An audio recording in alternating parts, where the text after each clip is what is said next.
CM Jagan bus యాత్రకు మరో రోజు విరామం ఇచ్చారు. ఈస్టర్ కారణంగా మార్చి 31న బ్రేక్ తీసుకున్నారు జగన్. ఇప్పటి వరకు 8 రోజుల పాటు బస్సు యాత్ర సాగింది. రాయలసీమ జిల్లాలో జగన్ పర్యటన ముగిసింది. 6 బహిరంగ సభలో 3 ముఖాముఖి సమావేశాల్లో పాల్గొన్నారు జగన్. ప్రస్తుతం నెల్లూరు జిల్లా చింతారెడ్డిపాలెంలో బస చేశారు సీఎం జగన్. ఇక రాయలసీమలో బస్సు యాత్ర జరిగిన తీరుపై ఇవాళ సమీక్ష నిర్వహించనున్నారు. యాత్ర జరిగిన తీరు, ప్రజల నుంచి వచ్చిన స్పందనపై ఆరా తీస్తున్నారు. జగన్ యాత్రకు ప్రజల నుంచి అపూర్వ స్పందన వచ్చిందని ఇప్పటికే నివేదికలు అందించారు.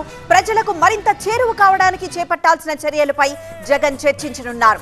ఉమ్మడి నెల్లూరు జిల్లా నుంచి మరింత దూకుడుగా బస్సు యాత్ర నిర్వహించాలన్న ఆలోచనలో ఉన్నారు ముఖ్యమంత్రి జగన్.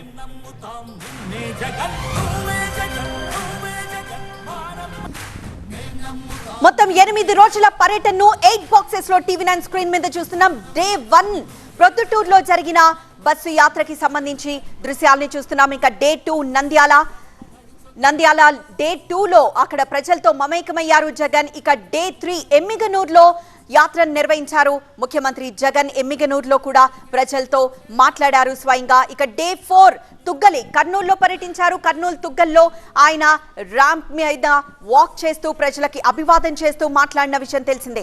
ఇక డే 5 ఉమ్మడి అనంతపురం జిల్లాలో పర్యటించారు. అనంతపురంలో కూడా భారీ స్పందన వచ్చింది. రాత్రి సమయం కూడా ఆయన తన ప్రచారాన్ని నిర్వహించారు. ఇక డే 6లో పూతలపట్టులో నిర్వహించారు యాత్రని. డే 6 పూతలపట్టులో కూడా ప్రజాదరణ పొందారు జగన్. ఇక డే 7 మదనపల్లిలో కొనసాగింది జగన్ యాత్ర. భారీ క్రేన్లతో అక్కడ వైసీపీ జెండా కలర్లతో ఆయనకి గజమాలలు వేసి సత్కరించారు. ఇక డే 8 నాయుడుపేటలో పర్యటించారు. నాయుడుపేటలో బస్సు యాత్ర చేసిన జగన్ ఇవాళ మాత్రం బ్రేక్ తీసుకున్నారు.